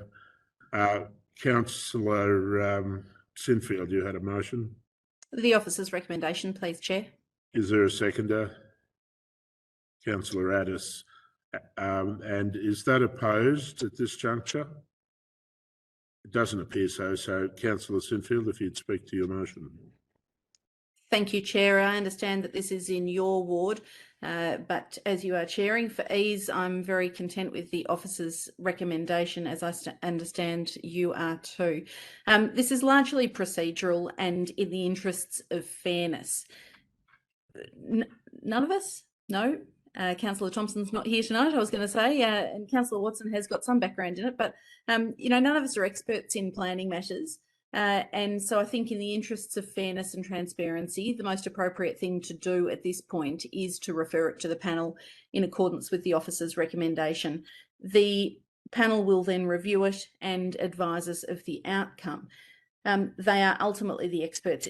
It's really difficult to weigh up a property like this, particularly on the back of looking at two properties in Barclay Street in Hawthorn that are exceptionally different. It doesn't make this better or worse. It doesn't make Barclay Street any more significant. Allister Knox and Boyd are both you know, significant, and I respect the submissions and the affirmation provided by those two foundations supporting this position. Appreciation of properties like this, as we all know, changes over time, and you know, it's with you know, great contentment that I look at these matters as they come back to us over the years, as the community does rally behind them. It's not minority groups, it's not squeaky wheels that are bringing things to our attention and running around trying to cause a fuss. It's the recognition of properties that are seated within our community, across our municipality, that have come to attention that the community is interested in. So I think the comment by Mr. Vidge earlier suggesting in some way that we try to apply protection to everything and anything is far from the truth. We are a discerning council, and each property and each application and each submission by officers that comes to our attention through this chamber and to this delegated committee is done so with due diligence. So I commend this statutory process and the officer's recommendation to my colleagues. Thank you, Chair. Thank you. I'm going to put that motion. Those in favour? Those against? That's carried unanimously. That takes us now to item 3.3, 442 to 450 Auburn Road and 9 Bill Street, Hawthorn, Melbourne University Hawthorn campus. And that report will be presented by Kelly Caparaso, Principal Statutory Planner. Thank you. Thank you. Through you, Mr. Chair, I present you PDC item number 3.3 relating to Amendment C376 BOR to the Burundara Planning Scheme for the land at 442 to 445 Auburn Road and 9 Bill Street, Hawthorn, known as the Melbourne University Hawthorn campus. The draft amendment facilitates the redevelopment of the site for apartments development and an amendment to the Burundara Planning Scheme. Council has been invited by the Department of Environment, Land, Water and Planning to comment on the draft amendment by the 8th of August 2022. The proposal seeks to amend the Burundara Planning Scheme in the following ways: rezone the land from public use zone Schedule 2 education to residential growth zone. Introduce and apply a residential growth zone Schedule 2 to the land, applying a maximum mandatory height of 27 metres. Apply the development plan overlay Schedule 4 to facilitate the development plan. The draft development plan includes the following key features: construction of 320 new dwellings, which include 10% affordable housing. Construction of 7 new buildings. The buildings' heights range from 3 to 7 stories, 5 buildings with a maximum of 7 stories and 2 with a maximum of 4 stories. 2 new public pedestrian and bicycle links through the site, 1 centrally and 1 to the southern boundary. Application of an environmental order overlay to reflect the sensitive land use, and to amend clause 1501(5)L, which is our neighbourhood character policy, to exempt the land from the policy. Council officers note the draft amendment includes many positive attributes, and these include: the site is suitable for redevelopment and capable of providing a diversity of housing to the area. Car parking is to be provided at the rates specified by clause 5206 of the Burundara Planning Scheme. Sound urban design principles have been adopted, which improve the public pedestrian connectivity of the site. Large and established trees on the site have been shown to be retained. There is a commitment to environmental sustainable design. Affordable housing is to be provided, comprising 10% of all new dwellings. However, the detail has not yet been provided, which demonstrate how these principles will be achieved. There is also a number of concerns with the proposal. These include the use of the Section 20 Part 4 of the Act to bypass the usual public notice exhibition and independent scrutiny, which is an independent planning panel. This is considered to be inappropriate and a denial of natural justice. This is a predominantly residential development undertaken by a private developer, and there is no reasonable basis to bypass the ordinary planning scheme amendment process. The proposed rezoning of the land to the residential growth zone is not supported and inconsistent with the principles and rationale used by council when applying residential zones within Burundara. The subject site is not considered to have sufficient accessibility to public transport, employment and services within walking distance to justify the residential growth zone. The inclusion of the development plan overlay excludes any future planning permit applications from the site from public notice and third-party appeal rights. This process unreasonably restricts community input. The proposed development plan will enable buildings that are too high and not responsive to the surrounding built environment. The height of the new buildings will have an unreasonable impact on the surrounding streetscape. The proposal will unreasonably impact on the amenity of the surrounding area by virtue of its significant increase in traffic to surrounding local residential streets. The proposal will unreasonably overshadow and visually overwhelm the dwellings with the adjoining Bill Street housing estate. It is recommended that Council write to DELP and the Minister of Planning to inform them of the shortcomings of the proposal and strongly request they engage with Council and the community to help shape the development to an outcome that will contribute positively to the local area. Thank you, Mr. Chair. Thank you. We just take that down. I'm told we have one submitter on this item, Hugh Smythe from the Urban Planning Collective. Mr. Smythe, can you hear me? I can, Councillor. Can you hear me?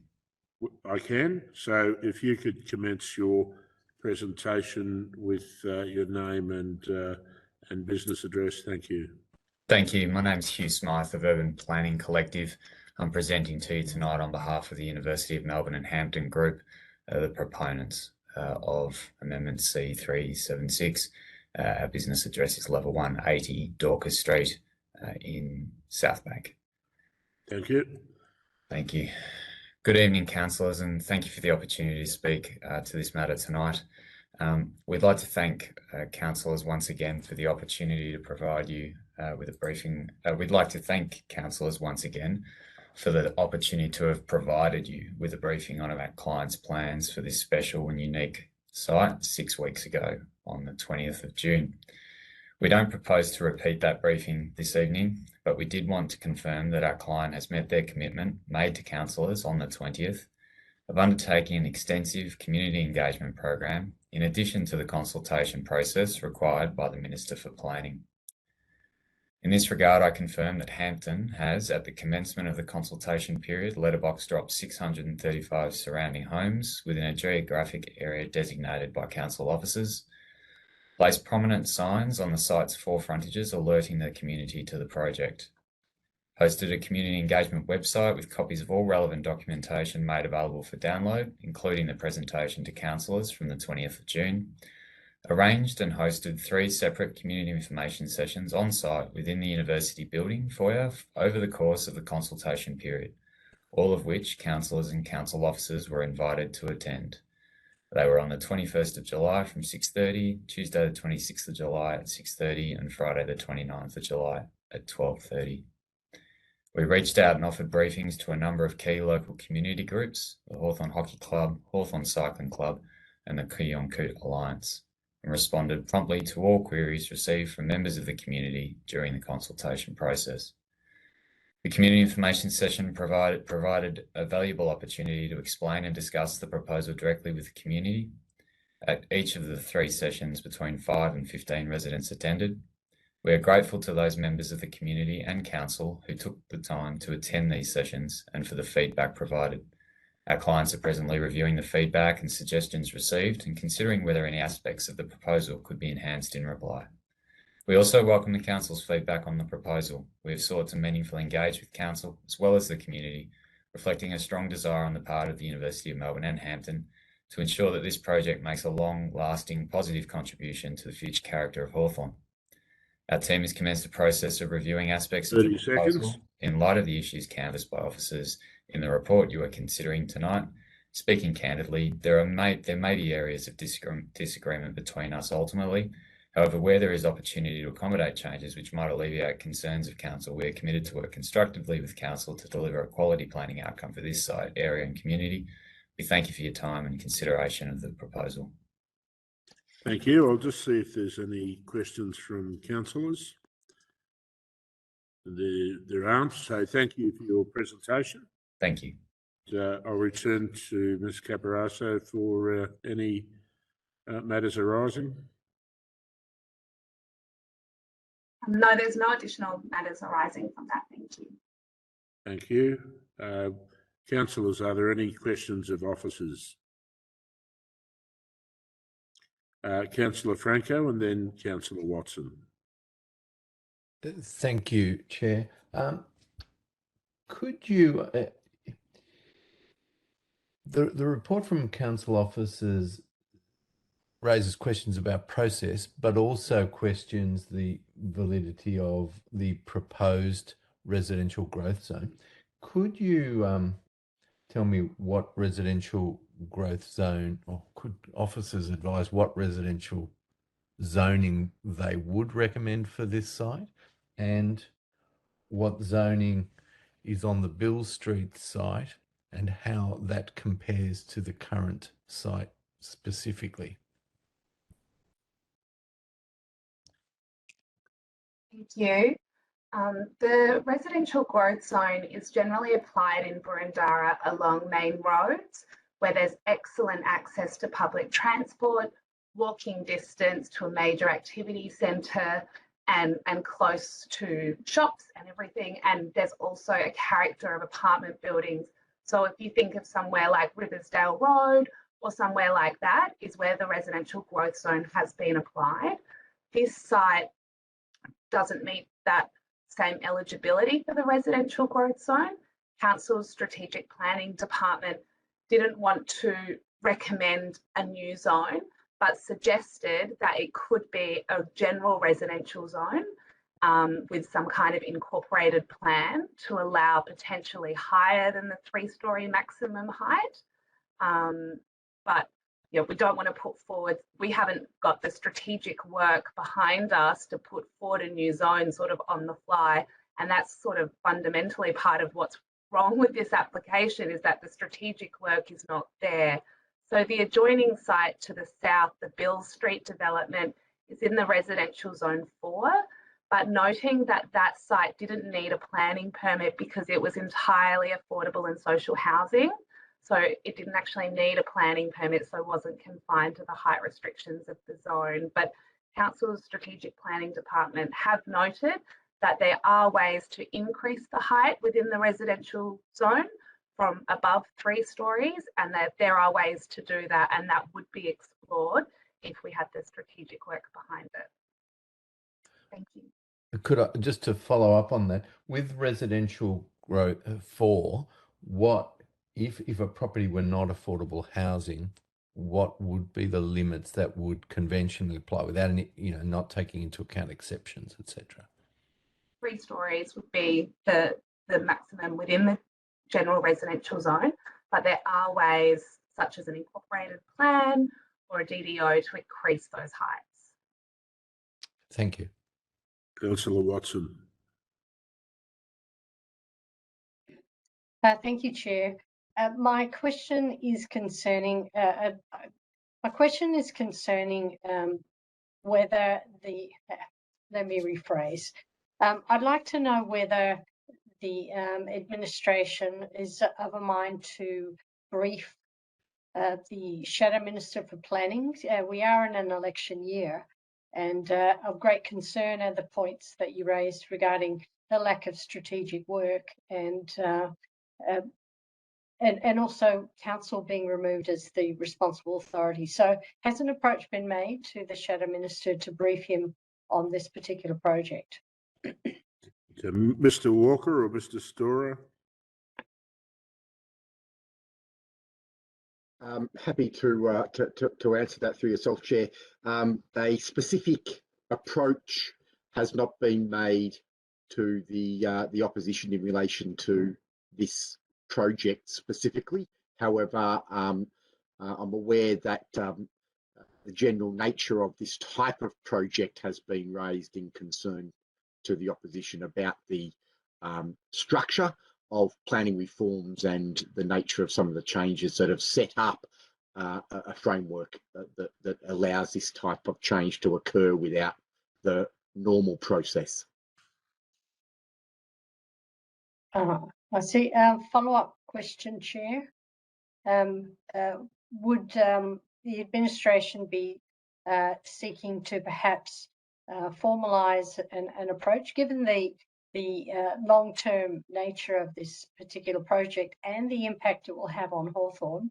that it's well within the scope of where we are at the moment towards the election for us to actually make a formal briefing and gain an understanding, or perhaps say it the other way, to have them fully understand the position that we are in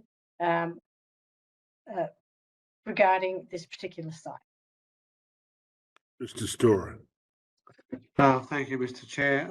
I guess I'd just like to make the observation that while I understand what it is that Councillor Watson is seeking to achieve, I don't really believe it's appropriate for the matter that's actually before us to be discussing whether we brief the opposition or not.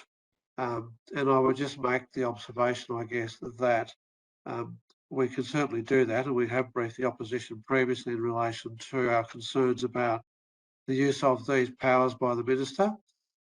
We are always have consistently raised our concerns about Section 20 Part 4 being used to exclude council and the community from the roles they would otherwise normally be able to play. I really think that's a separate matter which perhaps could be asked in general business, or you can take it from me that we will simply have that discussion. I need to also make the observation that the opposition, of course, at this stage doesn't really have sufficient numbers in Parliament to be able to actually prevent the use of these powers by the Minister. So our briefing would be more for information than on the basis that they are likely to be able to achieve a different outcome. Thank you, Mr. Storer. And Chair, I won't be raising this as a matter of general business. I trust that normal processes will take care of a briefing and an understanding of where council position is and where our difficulties lie. Thank you. Yep. Councillor Bigger. Thank you, Chair.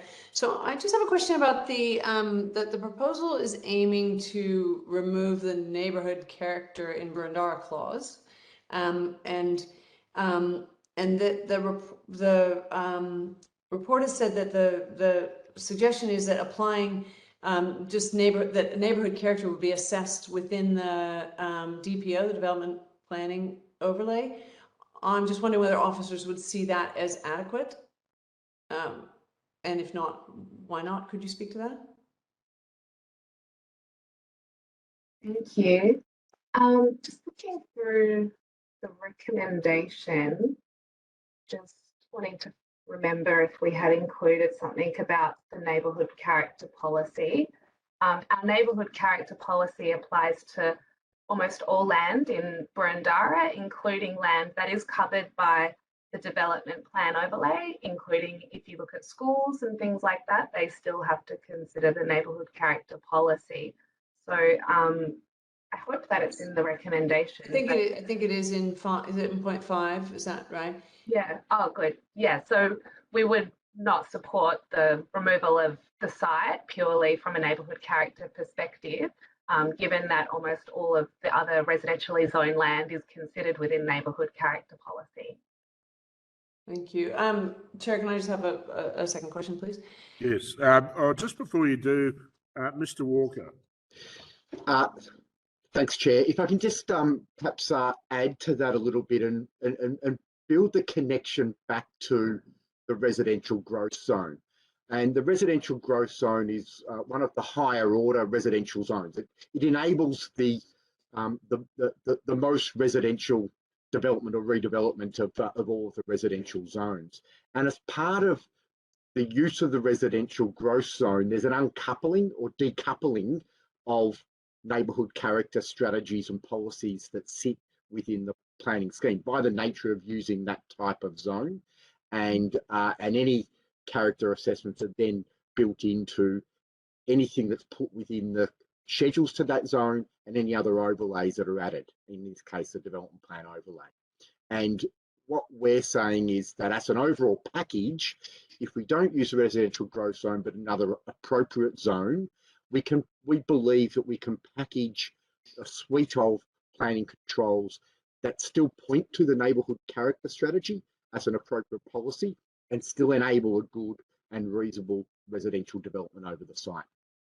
And that's the suite and the package of the controls and references are provided within, pointing to that site.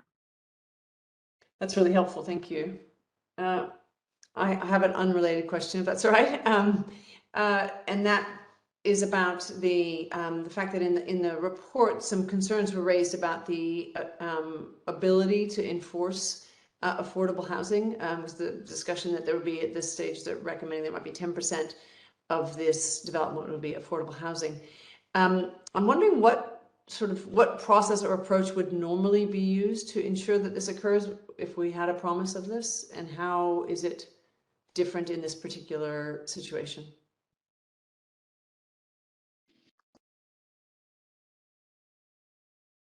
Yourself, Chair, happy to talk to the affordable housing component, and it's an aspect that's been brought into residential developments or redevelopments more recently, and that came about with a key change to the Planning Environment Act in 2017 that enabled what they call Section 173 agreements, which are agreements between the council and, in this case, a developer that agree to a particular outcome. And these agreements were brought into the Planning Environment Act to enable negotiated outcomes with a developer for affordable housing. However, those agreements are negotiations. There's not a prescribed outcome in relation to affordable housing and exactly how it will be delivered, and they do rely on the developer agreeing to those outcomes. In this particular case, the developer has agreed and included reference to affordable housing, 10% affordable housing within the development plan overlay that would be included over this property. That then says that affordable housing would then be embedded within a 173 agreement, but again, the detail of exactly what the nature of that affordable housing is and the way it will be delivered is still open to negotiation with the council. So we don't have absolute certainty in the outcome in relation to the affordable housing, although in this case, by having it within the development plan overlay, it does make it a commitment by the developer that they're saying that they will provide that. And just one last follow-up on that, then the commitment, though, also what they're stating right now is, in addition to the 10%, they're saying that they would effectively lump all that housing in the one building. Is that correct, rather than a salt and pepper approach? So, and would they be, that would be the piece that they would hold themselves to, that is how you see it right now? Again, through yourself, Chair, that's correct. What's been indicated is that it would be in the one location. So it would be 10% affordable housing in the one location in the single building. And what's indicated in the development plan or the draft development plan that's been submitted by the proponent with the package is that one way of delivering that affordable housing or securing that affordable housing is to provide it to a registered housing association. And the usual approach with the registered housing association is that they would provide that or manage that in a single building. That's the way a registered housing association would normally manage affordable housing. It isn't the only way that affordable housing can be delivered, and there are other alternatives that are indicated in the development plan that could be options or different ways of delivering affordable housing. It could be privately owned affordable housing or some other type of charitable organisation rather than a registered housing association that could provide it. They may consider alternative models to a single building model, which might be a more salt and pepper approach if that was done. Thank you very much. Oh, I'd like to foreshadow an amendment, a motion. Thank you. Councillors, are there any other questions? Then Councillor Hollingsworth, yes. Thank you, Chair. Just one quick question. Reading in the officer's report, question perhaps to Mr. Walker. It talks about council sending letters to all neighbouring residents, but not the proponent. Was that an obligation of council to do that, or more of a consideration because it wasn't done by Del?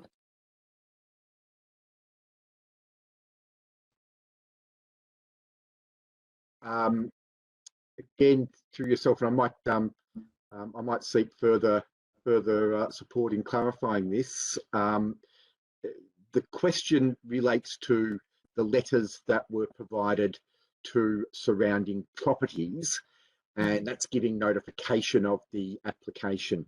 And what actually occurred was there was discussions with the Department of Planning, or DELWP, Department of Environment, Water, Land and Planning, to clarify who would undertake the notifications. There was some concern that DELWP could not undertake the notification without breaching potential privacy or other concerns, and therefore council undertook that notification on their behalf, but the notification process is still deemed and considered a DELWP or Department of Planning notification process. Thank you for clarifying. I might just add to that as well. Thank you. Part of the reason was that if DELWP was going to do it, they couldn't get the owner details, for example. So we had all that information, and given this isn't a formal amendment, it's a draft amendment, there was some privacy issues around releasing that information. So council did it as well. And it also had the benefit of alerting people to today's council meeting as well, where it would be considered by council. So that's why it was done that way. Look, that's good. My concern was that, you know, if it wasn't for council's involvement in this, the residents wouldn't have been informed. So thank you for your due diligence. Thank you. I'm going to return now to Councillor Bigger for that motion. Thank you. Thank you. I would like to move actually a slight amendment to this, to the officer's recommendation, just adding a line, and I believe that governance should have that. Thank you so much for that. It's now on the screen. So basically I'm suggesting that it is, well, you can scroll up and down. Basically it's the officer's recommendation and adding in this point 11 around affordable housing, basically having what we might consider a salt and pepper approach rather than in one building, and that we also encourage them to consider increasing the number of affordable housing dwellings, given that. Oh, thank you. That's enough. Take that back down, please. Looking for a seconder, Councillor Hollingsworth. Just to assist Councillor Bigger, at this juncture, is there any opposition? It doesn't appear. Oh, yes, there is. Okay, Councillor Bigger. Excellent. So firstly, I want to thank the officers for this report, which they have had to turn around quite quickly, and I want to recognise that. As noted, there are some really important positives in this project, and I want to start with those. There's the appropriate urban design principles applied in how the buildings are laid out. There's the retention of large and established trees. In fact, the majority of the trees on the site, in an attempt to keep the sort of the spirit of the original aims of this site. In fact, and the developers have interacted with the original architect, Paul Thompson, which is fantastic. There's clearly a commitment to environmentally sustainable design, and there's affordable housing provided as part of the development. Those are all really positive things, and there are some other positive elements. And ultimately, our aim here is about getting the best outcomes for our community. But that really takes me to what I think is the single biggest problem with this development. It's about the approach. We have an established, an agreed, legally enshrined approach to how residential developments like this are approved and how we ensure that we get the best outcomes for our community. And that process, it ensures that there's an opportunity for public notice, for exhibition, independent consideration through a planning panel, the things that we're all very accustomed to and that our community has grown accustomed to, because they know that this is how it is done. And it allows the local community, those who will still be living with this development in 30 or 40 years, who will still be looking at it when they look out their window, who will still be dealing with the traffic of it. It gives them the chance to voice their concerns to their locally elected representatives, us, basically, council. So for me, the decision to use Section 20, Part 4 of the Act to shut out those voices, it's highly problematic. and it's not a good start. As has been noted in the report, the proposed rezoning of the land to the residential growth zone is concerning. You know, while this site is really, it's well sized for a residential development, it's not close to public transport. There's an infrequent bus on Auburn Road. These zones are appropriate when they're near train or tram or when they're near a major activity center. This is not the case here. Traffic is a significant concern in this area already. If you ever spend any time on Auburn Road in the morning, you'll know why. And especially, I think local residents are concerned with the influx of several hundred families next door in the Homes Victoria development. So there's going to be a lot of change in a very small area. In fact, the issue of traffic is probably the single issue the local community has raised over the last few months. Concerns have also been raised about the exempting the land from the neighborhood character policy. I think that there's inadequate information about some key aspects of this proposal. For instance, retaining the trees is fantastic, but will the building footprints mean that they don't survive? The urban design has some very positive elements, but it lacks detail and raises some concerns about height, overshadowing, other questions, which are concerning. And they're concerning because the process as proposed will not allow for council and for the community to ensure their voices heard and their concerns addressed. So fundamentally, we want to work with the developers. We want to create something positive. I absolutely acknowledge that Hampton has honored their word in reaching out to the community. So far, they've listened to the community in these sessions. They have welcomed that. Community engagement is very important, and I think Hampton recognizes that, which is fantastic. And this is a good site for a residential development. But the approach that the developer is trying to take here is inappropriate. And we don't believe, ultimately, I don't believe that it will result in the best outcomes for our community. So we want to work constructively with them, but this is not the way to do it. And I believe that having read the officer's report, it proposes the best way forward for this development. So I would encourage my fellow councillors to support this proposal.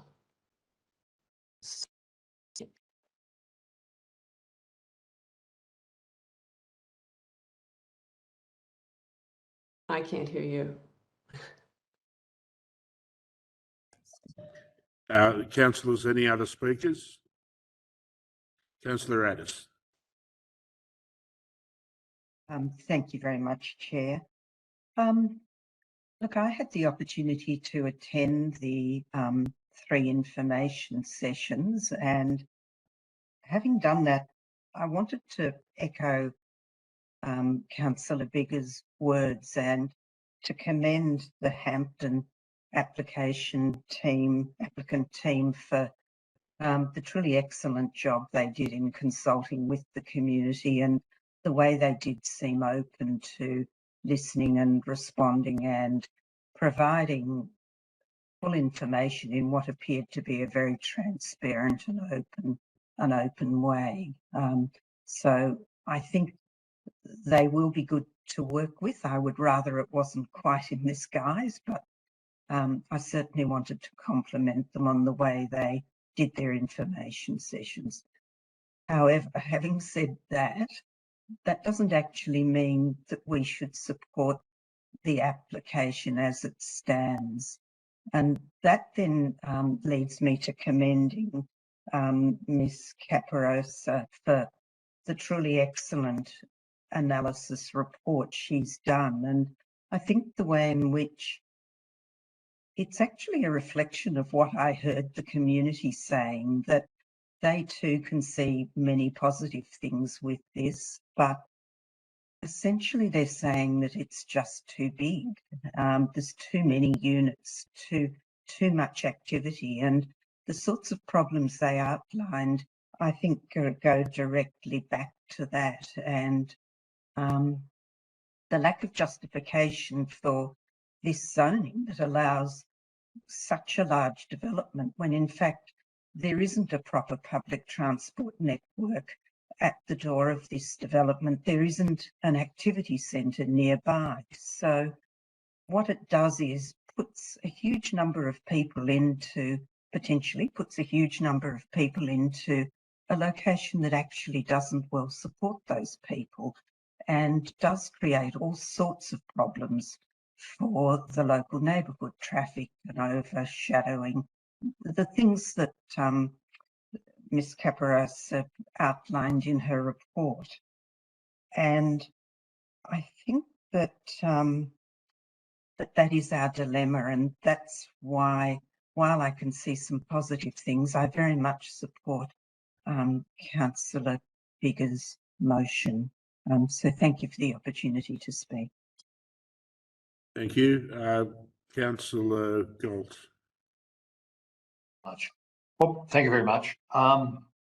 Whilst opposing this, I most certainly do not oppose it outright. I support the vast majority of the motion. I really just want to bring one point into discussion at this point in time since it's been raised. I do think the process that's being followed, like the other speakers tonight, is not using the words they've used as undemocratic and cuts out a lot of opportunity for local residents to comment, for council to bring its good knowledge of the situation on the area to bear. I think it's disgraceful. I also am very concerned about the lack of public transport and also concerned about no access directly off Auburn Road and instead back through Robertson Road. Those are definitely concerns and things that should be and must be criticised.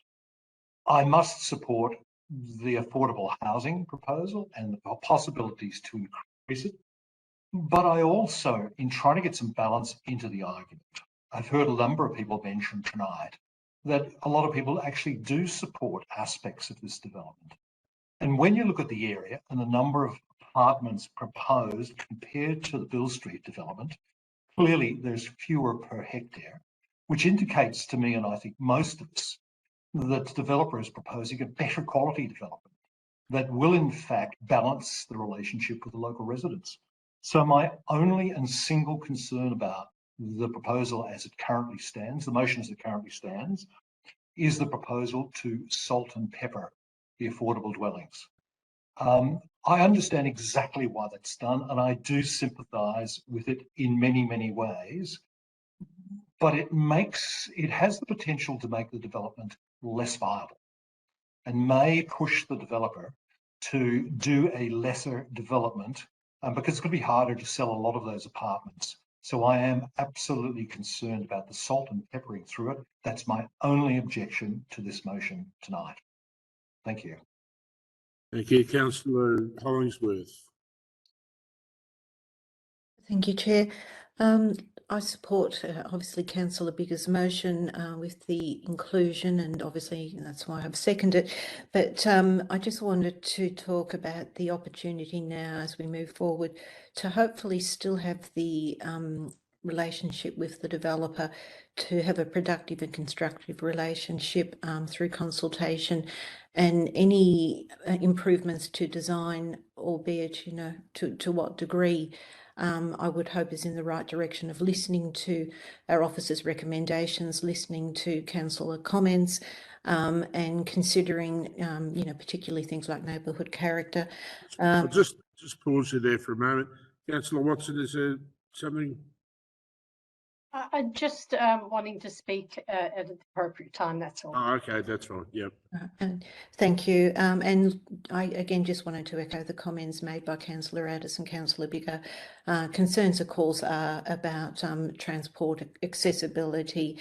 There is no activity centre immediately here, but also we need to consider the impost on the local schools in the area, and how do we accommodate students in schools, and obviously any reduction and any improvement into the design may help reduce some of the burden on the local infrastructure and provide a more balanced outcome. Thank you. Thank you. I saw Councillor Franco and then Councillor Watson. Thank you. I think the proposed development that's before us is one that has some significant merit in terms of architectural design excellence, in terms of environmental aspects and leadership that it proposes, in terms of the affordable housing. I think these are all elements to be welcomed, and I think there's a great opportunity for the community to have a high quality development. I think Councillor Galt made those points. I don't diminish, I don't walk away from the comments that Councillor Bigger has made. I do share some of those concerns. I think they're genuine about process, etc. But I'm concerned that the motion that we're putting up is effectively a signal that the current proposal isn't welcome, when I think that it will be an asset for the community to have a high quality development. I recognise, the public transport's not there in the way it is, the activity centre's not there, but this is effectively somewhat creating an activity centre, especially with taking into account the neighbouring proposals. But thinking about the opportunity of having a high quality development, and high quality in that sense of environmental excellence in terms of design, etc.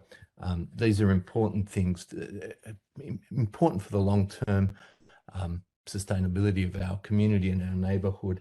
And I'm concerned that some aspects of this motion, and Councillor Galt spoke quite eloquently to this, and I share those concerns, could potentially stymie the development. And I think, and look, I just have to comment on Councillor Watson's comments about reaching out to the opposition and going to the shadow cabinet, shadow minister. I mean, that to me, knowing that there's no scope for anything, I'd rather see our council reaching out to the minister, not to the shadow minister, to cause obfuscation and, and havoc, but politics. I mean, in the lead up to a state election that Councillor Watson is going to be standing in. But reaching out to the minister and putting our cases in terms of what we'd actually like to see there. And that really is the issue for me. So look, I think Councillor Galt's presented quite well, and I echo those comments, but that's my view. So I won't be supporting Councillor Bigger's motion. Councillor Watson. Thank you, Chair. I also won't be supporting Councillor Bigger's motion as it stands. I support the officer's recommendation and echo many of the concerns that were raised by Councillor Galt regarding the salt and pepper social housing amendment.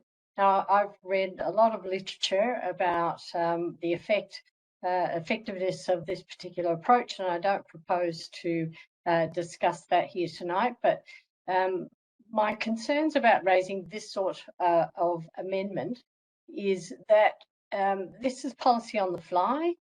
This is us telling a developer essentially their business. I think that if we were going to consider doing this sort of thing, that we need to be properly briefed and not have these sorts of things sprung on us. Given that I have done a bit of reading and research on this particular topic, that is what leads me to not support it. Unfortunately, I think perhaps some of my fellow councillors are not so briefed on the matter. But I'll leave my comments there, and should this motion fail, I would be happy to move the officer's recommendation. Councillor Sinfield. Thank you, Chair. I'm also uncomfortable about the addition of clause 11 in the motion, and would have been much happier with the officer's recommendation in its original state. My experience in my other occupation draws me to that point. But I do note that the wording of that clause, if I recall correctly, doesn't oblige either the developer or the minister to implement the recommendation. The wording is sufficiently vague to make a recommendation without being, well, they're not bound to it. It's, it's our advocacy only. So while I'm not comfortable with it, I'm not sufficiently uncomfortable to oppose the motion. I would prefer that it hadn't been added at this late hour, and I'll leave my comments there. Thank you. Does that exhaust our speakers? I think it does. Just before I revert to Councillor Bigger, could we just have paragraph 11 put up on the screen one more time?